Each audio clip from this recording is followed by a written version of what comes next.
علی امین گنڈاپور نے بیان دیا ہے تمہارے گورنر بننے کی ریزن ہی میں ہوں، تمہارا فیول بند کر دوں گا، سیکورٹی تم سے واپس لے لوں گا، تمہاری کوئی حیثیت نہیں ہے، سینگ پھنس رہے ہیں، گورنر راج کی باتیں ہو رہی ہیں، گورنر راج لگ سکتا ہے کہ نہیں لگ سکتا۔ 9 واقعے کے بعد پاکستان تحریک انصاف کے جو رہنما تھے اپنے آپ کو ڈس ایسوسیٹ کر رہے تھے، مروت صاحب نے اس ٹائم میں پاکستان تحریک انصاف سے خود کو ایسوسیٹ کیا، اور آج پاکستان تحریک انصاف مروت صاحب سے خود سے ڈس ایسوسیٹ ہو رہی ہے۔ محمد بن سلمان کا دورہ پاکستان وہ منسوخ ہو گیا ہے۔ السلام علیکم ناظرین، میں ہوں عادل نظامی اور آپ دیکھ رہے ہیں میرا ڈیجیٹل چینل۔ ناظرین، آج کے ولاگ میں 2-3 ایشوز پہ بات کرنی ہے۔ سب سے پہلے جناب علی امین گنڈاپور صاحب سی ایم کے پی کے اور گورنر کے پی کے مد مقابل ہے، سینگ پھنس رہے ہیں، گورنر راج کی باتیں ہو رہی ہیں۔ آپ کو بتائیں کہ گورنر راج لگ سکتا ہے کہ نہیں لگ سکتا، لگانے کے لیے کون کون سے آئینی اور قانونی تقاضے پورے کرنے ہوں گے، دونوں کی جو بیان بازی ہے اس کی ریزن کیا ہے۔ سیکنڈلی بات کر لیں گے سعودی ولی عہد محمد بن سلمان کا دورہ پاکستان، ذرائع یہ بتا رہے ہیں کہ وہ منسوخ ہو گیا ہے، اس کے والے سے کوئی ابھی تک جو 19 مئی کی ڈیٹ تھی اب وہ نہیں ہو پائے گا، اس کو آگے پیچھے کیا جائے گا، اس کی کوئی وجوہات ہیں وہ بھی آپ سے ڈسکس کر لیں گے۔ تیسرا جناب آپ نے دیکھا شیر افضل مروت پاکستان تحریک انصاف بالکل خود سے اس کو سائڈ لائن کر چکی ہے، کرنے کا ارادہ رکھتی ہے، اور آج ایک شو کاز نوٹس بھی مروت صاحب کو جاری کر دیا گیا، اس میں کیا لکھا گیا اور اب کیا کرنے جا رہی ہے پاکستان تحریک انصاف مروت صاحب کے ساتھ۔ سب سے پہلے جناب ہم نے دیکھا ایک امید کی کرن تھی کہ پاکستان میں الیکشن ہوگا، الیکشن کے بعد جو پولیٹیکل سیٹلمنٹ ہوگی، جو پولیٹیکل انریسٹ ہے وہ ختم ہوگا، یہاں پر جو معاملات بہتری کی جانب جائیں گے، عوامی مسائل کے اوپر توجہ دی جائے گی یہاں پر پاکستان کے اندر۔ لیکن ہمیں الیکشن کے بعد صورتحال مزید گمبھیر ہوتی ہوئی دکھائی دے رہی ہے۔ وفاق اور صوبہ خیبر پختونخوا، وفاق اور پاکستان تحریک انصاف، 9 مئی اور پاکستان تحریک انصاف بضد ہے، اسٹیبلشمنٹ اپنی جگہ پر پیچھے ہٹنے کو تیار نہیں ہے، پاکستان تحریک انصاف وہ بھی اپنی جگہ پر موجود ہے۔ اسٹیبلشمنٹ کہتی ہے پہلے معافی مانگیں، وہ کہتے نہیں مذاکرات کریں، سیاستدانوں سے مذاکرات نہیں کرنے، اسٹیبلشمنٹ سے مذاکرات کرنے ہیں۔ اسٹیبلشمنٹ کہتی ہے کہ جی سیاستدان بات کریں، ادارے کبھی بھی سیاسی جماعتوں سے بات نہیں کرتے۔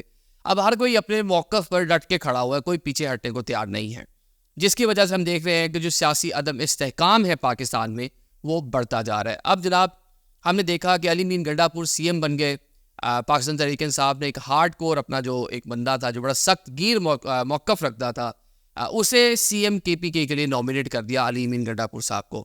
بہت سے مواقعوں پر وہ ہمیں تھوڑا نارملائز ہوتے نظر آئے، جس طرح پرائم منسٹر نے ایک اجلاس میں ان کو بلایا، فوٹو سیشن بھی ہوا، احسن اقبال کے ساتھ کھڑے ہو کر انہوں نے میڈیا ٹاک بھی کی، بڑے اچھے الفاظ، ایک نارمل الفاظ کے اندر انہوں نے بات کی وہاں کے وہاں جو سارا معاملہ تھا۔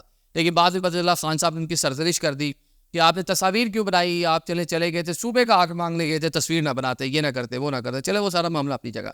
لیکن ابھی جناب جو نئے گورنرز لگے ہیں، پاکستان پیپلز پارٹی نے وہاں پر فیصل کریم کنڈی صاحب کا نام دیا۔ فیصل کریم کنڈی، مولانا فضل الرحمان اور علی امین گنڈاپور ڈی آئی خان سے تعلق رکھتے ہیں، ایک ہی حلقے سے الیکشن لڑتے ہیں کئی سالوں سے، تو ایک دوسرے کے مد مقابل ہیں، وہاں پر مقامی سیاست میں بھی ایک دوسرے کے خلاف ان کے سینگ پھنسے ہوئے تھے۔ اب وہ سینگ جناب جب ہم نے دیکھا کہ کنڈی صاحب کو گورنر بنا دیا گیا، اور شاید کنڈی صاحب کو گورنر بنائے جانے کی ریزن بھی یہی تھی کہ ڈی آئی خان سے علی امین گنڈاپور ہیں، ڈی آئی خان سے ہی گورنر بنا دیا، تو اب وہ ڈپٹی اسپیکر بھی پہلے رہ چکے ہیں۔ اب جناب جو سینگ ہے وہ کچھ زیادہ ہی پھنس رہے ہیں، ہم دیکھ رہے ہیں کہ بیان بازی کا سلسلہ شروع ہو گیا ہے۔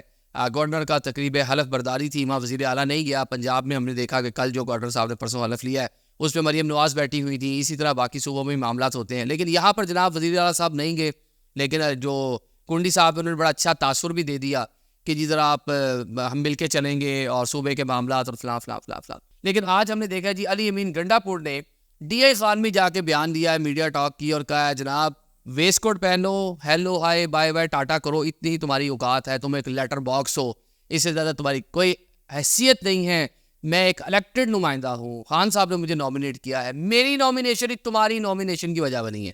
یہ تانا بھی دے دیا جناب علی امین گنڈاپور نے کنڈی صاحب کو کہ اگر مجھے پاکستان تحریک انصاف وزیر اعلیٰ کے پی کے نہ بناتی تو کسی صورت بھی پاکستان پیپلز پارٹی تمہیں گورنر نہ بناتی، تمہارے گورنر بننے کی ریزن ہی میں ہوں، تو میری محرون منت ہو تو اس لیے تمہیں یہ عہدہ ملا ہے۔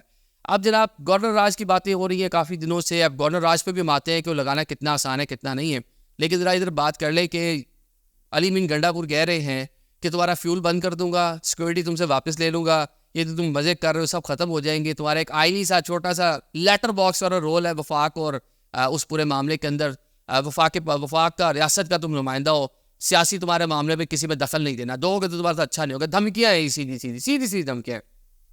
اس سے پہلے علی بن گنڈا پور صاحب یہ بھی دھمکیاں دے چکے ہیں کہ یہاں پہ بلاول آئے تو گورنر ہاؤس میں نہیں آنے دوں گا، KP کے ہاؤس میں گورنر کو نہیں رہنے دوں گا. اچھا اس کے بعد میں وفاق پہ حملہ کر دوں گا، ہم وفاق پہ حملہ قبضہ کر لیں گے، صحابات پہ قبضہ کر لیں گے. تو یہ جو سیاست ہے اس طرح چل نہیں سکتی، یہ جو رویے ہیں اس طرح معاملات آگے بڑھ نہیں سکتے. سوچا یہ جا رہا تھا کہ چلے علی بن گنڈا پور بنے ہیں، جب بنے تھے تو ان کی ذرا ٹون تھوڑی ذرا کم تھی، نارملائز تھی، لیکن پچھلے کچھ دن سے ہم دیکھ رہے ہیں کہ بارہ ان کی ٹون جو ہے وہ بھی تبدیل ہو گئی ہے اور اگریسو بیانات دے رہے ہیں اور بڑے تیز بیانات دے رہے ہیں. جس میں وفاق سے بیان آیا کہ گورنر راج لگ نہیں سکتا، پاسبل نہیں ہے. گورنر راج ہم نے دیکھا کہ بہت ٹائم تک خان صاحب باتیں کرتے رہے سندھ میں گورنر راج کی، لیکن نہیں لگ سکا، نہ ہو سکے معاملات. پنجاب میں گورنر راج کی باتیں ہوئی، جو وہاں پہ مچھلی منڈی بنی ہوئی تھی، وہاں پورا ایوان اور جو CM چینج ہو رہے تھے ہر چوتھے روز، پریز الہی صاحب اور پورے معاملات، اس ٹائم نہیں لگ سکا کیونکہ جو متعلقہ اسمبلی ہے اس نے گورنر راج لگانے کی توثیق کرنی ہے. پاکستان تحریک انصاف کے پاس 2/3 میجورٹی ہے KP کے اسمبلی کے اندر، مطلب واضح اکثریت ان کے پاس ہے، کسی سیاسی جماعت کی ان کو ضرورت نہیں ہے. سب سے پاورفل جو اکثریت ہے وہ اس ٹائم KP میں ان کے پاس، جیسے ان میں پاکستان پیپلز پارٹی اچھی پوزیشن میں ہے. لیکن جناب یہ کیسے پاسبل ہے گورنر راج لگ نہیں سکتا. اب جو کنڈی صاحب نے کہا کہ گورنر راج لگانے کا میرا کوئی ارادہ نہیں، یہ صرف ہوائی فائر ہیں، یہ مطلب ان میں ریئلٹی نہیں ہے. آئینی اور قانونی معاملات دیکھیں، ویسے تو پاکستان پہ آئین اور قانون کی بات کرنا بھی مذاق ہے، کچھ بھی ہو سکتا ہے، کبھی بھی ہو سکتا ہے یا تو، لیکن کم از کم یہ گورنر راج نہیں لگ سکتا. کنڈی صاحب نے جواباً کہا جی کہ اگر آپ نے قبضہ کرنا ہے تو گورنر ہاؤس پہ آئے، ذرا ویلکم ہے، ہم آپ کو سڑکوں پہ گھسیٹیں گے. سڑکوں پہ گھسیٹنا کسی دور میں لاڑکانہ کی سڑکوں پہ گھسیٹنا تھا شباز شریف صاحب نے زرداری صاحب کو. تو اس سیاست میں اس لیول پہ نہیں جانا چاہیے. اب ان دونوں شخصیات کا مسئلہ لوکل ہے، ضلعی ایک حلقے کا مسئلہ ہے DI خان سے، ایک دوسرے کے مد مقابل ہیں. تو اس وجہ سے اب ایک پورے صوبے کے معاملات خراب ہو رہے ہیں اس طرح کی بیان بازی سے جو نہیں ہونے چاہیے. معاملہ افہام و تفہیم سے آپ حل کریں. صوبے کے رائٹ مانگ رہے ہیں علی بن گنڈا پور، بالکل ٹھیک کر رہے ہیں، وفاق رائٹ دے، لیکن ایک طریقہ کار بھی ہوتا ہے، سسٹم بھی چلانا ہے. یہ 1990 والی سیاست کہ شہید محترمہ بے نظیر بھٹو پاکستان کی وزیر اعظم تھی، پنجاب لاہور جاتی تھی، اس ٹائم کے وزیر اعلیٰ پنجاب میاں محمد نواز شریف صاحب ان کا استقبال کرنے نہیں جاتے تھے.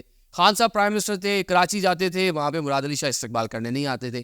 تو یہ جو ایک غلط قسم کا کلچر ہے یہ ختم ہونا چاہیے، یہ مطلب مناسب نہیں ہے، یہ سیاست کے لیے مناسب ہے. وفاق اکائیاں ہیں، 4 ہماری اکائیاں ہیں، GB ہے آپ کے پاس، کشمیر ہے، تو اس کو مل کے اور سارے معاملات کو مل کے چلانا ہے آپ نے. وفاق کی اپنی اہمیت ہے، صوبوں کی اپنی اہمیت ہے، تو اس سے بالکل بھی آپ انکار نہیں کر سکتے. یہ وہی مجھے پھر بات لمبی ہو جائے گی، مجھے وہی یاد آ رہا ہے فیصل وارڈا جب وہ وزیر پانی و بجلی بنے تو جو کمیٹیوں کے اجلاس تھے اس میں کہا ہم یہ نون لیگ والوں کو نہیں آنے دیں گے، چور ہم ان کے ساتھ بیٹھیں گے نہیں. تو زرداری صاحب نے اس نے بڑی اچھی بات کی تھی، ابھی پہلی بار اسمبلی میں چلے آ گئے ہیں، جیسے تیسے کر کے آ گئے ہیں، تو یہ رول آف بزنس سیکھیں، اسمبلیاں کس طرح چلنی ہیں، منسٹرز کس طرح چلنی ہے، سیکھ لیں. شاید اب وارڈا صاحب سیکھ گئے ہیں آج کل، وہ زرداری صاحب بھی بڑے معترف ہے. تو یہ چلیں اب آپ KPK کے CM بن گئے تو اب آپ تھوڑی سی چیزیں سیکھ لیں، نارملائز ہو جائیں. باقی جناب محمد بن سلمان پاکستان انہوں نے آنا تھا اور ان کا جو دورہ ہے 19 مئی کو اسکیجول تھا، لیکن اب بتایا جا رہا ہے جو دورہ ہے وہ اب اس کی تاریخیں جو ہیں غیر معینہ مدت تک آگے چلے گئی ہیں. بہت سی باتیں ہو رہی تھی اس کے اوپر کہ جناب وہ آئیں گے پاکستان یا بہت سے معاملات آگے بڑھیں گے، اور پاکستان کی کوشش تھی انویسٹمنٹ یہاں پر آئے، ان کے بزنس مین نے پاکستان کا دورہ بھی کر لیا، فورن منسٹر نے بھی پاکستان کا دورہ کیا. اب چیزیں تھی کہ سعودیہ یہاں کہ یا محمد بن سلمان یہاں آئیں گے تو بڑی اناؤنسمنٹ ہوگی، پیپر ورک ہو گیا، MOU سائن ہو گئے، اب شاید کوئی مطلب گراؤنڈ پہ چیزیں نظر آئیں گی. لیکن وہ دورہ جو ہے تاخیر کا شکار ہو رہا ہے، تو اب یہ کہا جائے تو مطلب غلط نہیں ہوگا. دونوں ممالک کے مابین بڑے اچھے تعلقات ہیں، لیکن ان کے دورے کا شدت سے پاکستان میں انتظار کیا جا رہا تھا. ایک غیر ملکی اعلیٰ شخصیت میں ایرانی پریزیڈنٹ پاکستان آئے، بڑی شخصیت تھے، لیکن سعودیہ کے ساتھ ہمارے کچھ اور نوعیت کے تعلقات ہیں، وہاں ذرا پیسے بھی آتے ہیں. تو اب ان کا دورہ ابھی ملتوی ہوا ہے، اب اس کا نیا اسکیجول کیا ہوتا ہے اس کا کچھ کہا نہیں جا سکتا. شیر افضل مروت کو تھوڑا سا دیکھ لیتے ہیں جی. مروت صاحب پاکستان تحریک انصاف بالکل ہی خود کو ڈس ایسوسیٹ کر رہے ہیں. جس طرح سے 9 مئی واقعے کے بعد پاکستان تحریک انصاف کے جو رہنما تھے پارٹی کو ڈس آن کر رہے تھے، اپنے آپ کو ڈس ایسوسیٹ کر رہے تھے، مروت صاحب نے اس ٹائم میں پاکستان تحریک انصاف سے خود کو ایسوسیٹ کیا، اور آج پاکستان تحریک انصاف مروت صاحب سے خود سے ڈس ایسوسیٹ ہو رہی ہے.